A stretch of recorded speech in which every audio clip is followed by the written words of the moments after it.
арга хэмжээний хүрээнд өргөдлийн байнгын хороо 2026 оны 3 сарын 17-ны өдрийн хуралдаанаар орон сууц захиалах, худалдан авах харилцааг зохицуулж байгаа хууль тогтоомжийн биелэлтийн талаар хот байгуулалт барилга орон сууцчлалтын яам, хууль зүйн дотоод хэргийн нийслэлийн засаг даргын тамгын газрын мэдээллийг сонссон.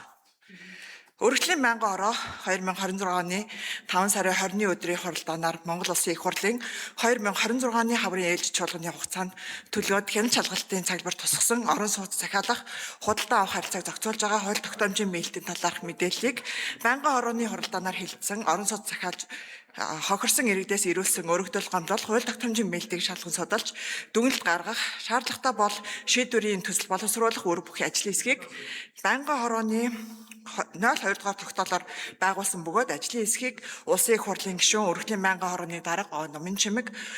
Улсын их хурлын гишүүн Улсын их хурлын гишүүн Б Баярбаатар, Ж Золж Аргал, Лувсан Жамц, Ц Мөнх Туяа, Б Пансалма Им Сарнаанаар ажилласан болно.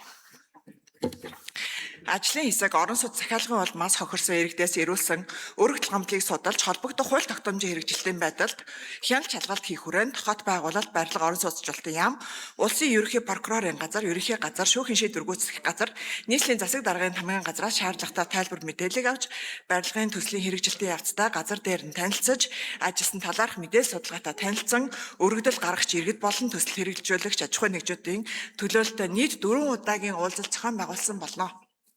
Иргэдийн өргөдөл гомдолд орон сууц төслүүдийн хэрэгжилтийн байдлыг судлан үзэхэд барилгын ажил удаашрсан, бүрэн зогссон, үл хөдлөх хөрөнгийг давхардуулан захиалсан, хууль тогтоомжид нийцээгүй санхүүжилтийн хэлбэрээр хөрөнгө татсан, барилгын зөвшөөрөл болон бусад шаардлагатай эрх зүйн нөхцөл бүрэн хангагдаагүй байхад иргэдээс урьдчилсан төлбөр хөрөнгө төвлөрүүлж түүнийгээ зориултын дагуу ашиглаагүй төсөл хэрэгжих боломжгүй болсон зэрэг зөрчил түгээмэл байлаа. Мөн иргэдэд орон сууц захиалах гэрээний дагуу төлбөрөө бүрэн буюу их хэмжээгээр төлсөн эсвэл дахин төлөвлөлтийн төслийн хүрээнд газар үл хөдлөх хөрөнгөө чөлөөлсөн хэдий ч гэрээнд заасан хугацаанд орон сууцаа хүлээн авч чадаагүй олон жилээр хүлээлгдэх нөхцөл байдал үүсэж байна.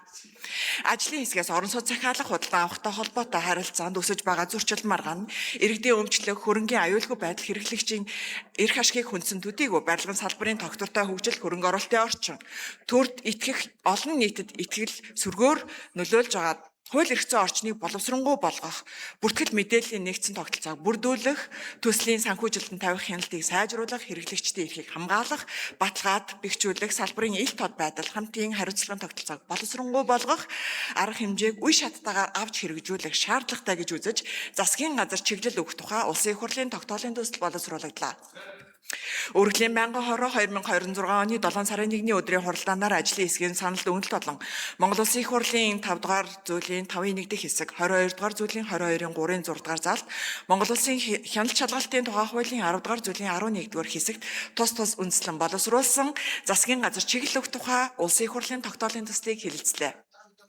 Байнгын хорооны хуралдаанаар засгийн газар чиглэл өгөх тухай Улсын их хурлын тогтоолын төслийг хэлцэх үеэр Улсын их хурлын гишүүн Б Батэрдан уг асуудлыг зөвхөн иргэн аж ахуйн нэгжийн хоорондын гэрээний маргаан гэж үзэх боломжгүй бөгөөд төрийн байгуулалтын үйл ажиллагаатай шийдвэртэй холбоотой хүчин зүйлс болох барилгын зөвшөөрөл, техникийн нөхцөл, инженерийн дэд бүтцэд болон төрөөс олгодог зөвшөөрөлтэй холбоотой хүндрэлээс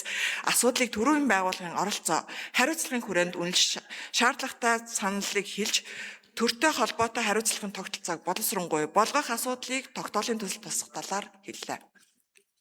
Улсын их хурлын гишүүн Б Пансалма тогтоолын төсөл батлагдсны дараа барилгын шугамшилжээ, техникийн нөхцөл, инженерийн дэд бүтцийн хүндрэлээс шалтгаалan хэрэгжилт удаашрсан, зогсон байдалд орсон орон сууцны төслүүдийн асуудлыг шийдвэрлэх чиглэлээр 2027 оны улсын төсөвт шаардлагатай хөрөнгө оруулалт, санхүүжилтийг тусгах боломжийн талаар асуулт асууж, холбогдох байнгын албан тушаалтнуудаас хариулт авлаа.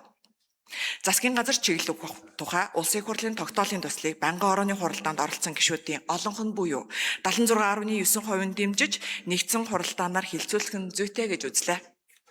Улсын их хурлын эрхэм гишүүд орон сууц захиалах худалдаа авах асуудлыг зохицуулж байгаа хууль тогтоомжийг боловсронгуй болгох, уг асуудал үүсэж байгаа зөрчил маргааныг шийдвэрлэх, хохирсон иргэдийн эрх ашгийг хамгаалах чиглэлээр засгийн газар чиглэл өгөх тухай Улсын их хурлын тогтоолын төслийг хэлэлцсэн талаарх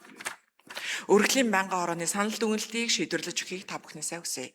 Анхаарал хандуулсанд баярлалаа.